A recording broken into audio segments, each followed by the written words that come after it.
What's going on, my friends? Today we're taking a look at the Captain Willard from Seiko.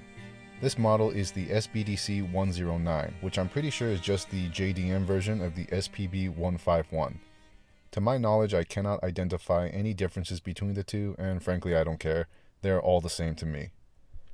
If you're one of those degenerates that only watches the first minute of a YouTube video and walks away, my quick summary of my thoughts on the Willard is that it's great, and in some ways I like it more than the Seiko Turtle, which is saying a lot because I really like my turtles. I like turtles. Of course, that might not sit well with some people because the Willard is grossly overpriced, but that's just how it is. Everyone's got an opinion and nobody is ever happy. So with that being said, let's talk about the price. MSRP is $1,300. However, realistically, for brand new, you're looking more at around $1,000. If you're willing to lurk around the secondhand market, you could reasonably find one for $700 to $800, which I imagine you could haggle for even less than that. And it just depends on who you're haggling with and how long their watch has been on the market for. There's a subtle art to haggling, which I'm sometimes good at, depending on how Korean I want to be at that time. Personally, I purchased mine brand new from Noman Watches for $950, which I was happy with. I am not sponsored by Noman Watches, but they are a store I order frequently from, and I often find that they have the best price for new stock watches, and their shipping speed is absolutely ridiculous in a good way. Here are the dimensions, which are going to be slightly different than your standard turtle. The Willard has a smaller dial and overall smaller case shape. However, the crown guards are the same size as the turtle, so what I find is that you get to enjoy the qualities of a smaller watch without losing any of its presence on the wrist.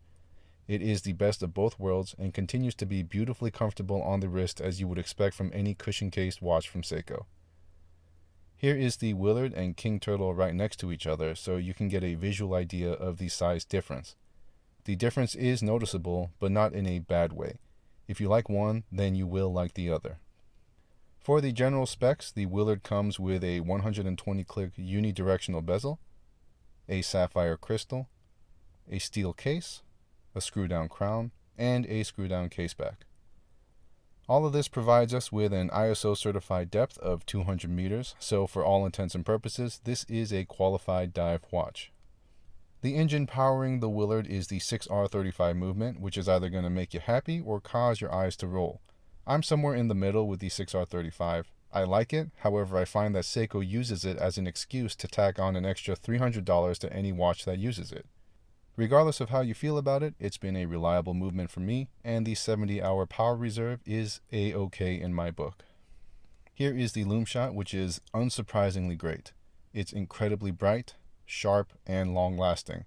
So long as you actually get some fresh sunlight, and don't spend your whole day sleuthing online in the dark of your mother's basement, you can rest assured that your Seiko is going to glow all the way to sunrise. The dial is simple but straightforward, and effective but elegant.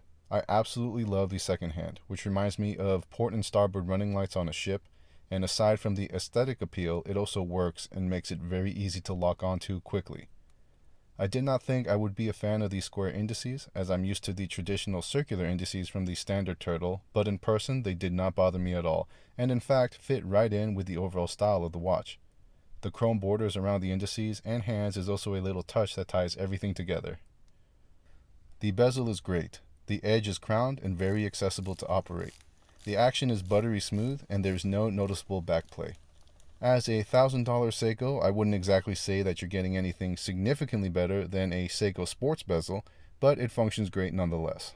The crown is also easily accessible despite the substantial crown guard system. The crowned edge makes it easy to grab, and the smooth threading makes for a pleasant experience. There is no logo or design, which is something I prefer. I like it when brands add some of their own flair into the crown, but here we just have a polished surface. The caseback is your typical Prospex caseback, but that's great. Personally, Prospex casebacks are my all-time favorite of all the watches I own. I love how there's the embossed logo in the center and the perfect mixture of brushed and polished finishes combined. It's not plain, but it's not too complex, and it falls right in that sweet spot of maximum form and function. The bracelet is pretty generic and nothing to write home about. That doesn't mean it's bad, but if you've seen one Seiko bracelet, then you've seen them all. As you can see, I've swapped out mine for a strap-code retro razor bracelet, and fortunately the clasp was compatible, so it almost looks like this bracelet came stock with the Willard. The clasp is well made and I have no complaints with it. It is a dual push button milled deploying clasp, and it comes with a diver's extension, which I actually really like despite the fact that I've never used it. It's like a cheap little Easter egg that doesn't change anything, but cool that it's there. For my overall thoughts, I'm not here to try and convince you that this is a great watch. All I can say is that I frickin' love it. I like turtles. It's oddly shaped in a pleasant way. It's different enough to capture my attention without completely going off the rails. I know that it's an old design, but I can't help but feel that it looks futuristic in a sort of dystopian Blade Runner universe kind of way. Comfort-wise, Seiko cushion cases are the golden standard for long-term comfort, and the fact that you're getting it in a more compact package is a win. I do think it's overpriced, however, that price tag gives me an irrational sense of luxury, which helps me validate my self-worth in a way that temporarily helps mask my daddy issues. With that sense of luxury, you're not losing any of that toughness. I often find myself choosing to wear the Willard when I have to do heavy labor or yard work. It's always a great thing being able to wear luxury items all the time without having to worry about it, and to that end, I think the Willard excels as an everyday beater. So that's about all I have for now. What are your thoughts? Feel free to continue the discussion down below or join any of my other social media outlets. If you made it this far, a like and subscribe is always appreciated. Thanks so much for watching, and I'll catch you guys in the next episode. Bye.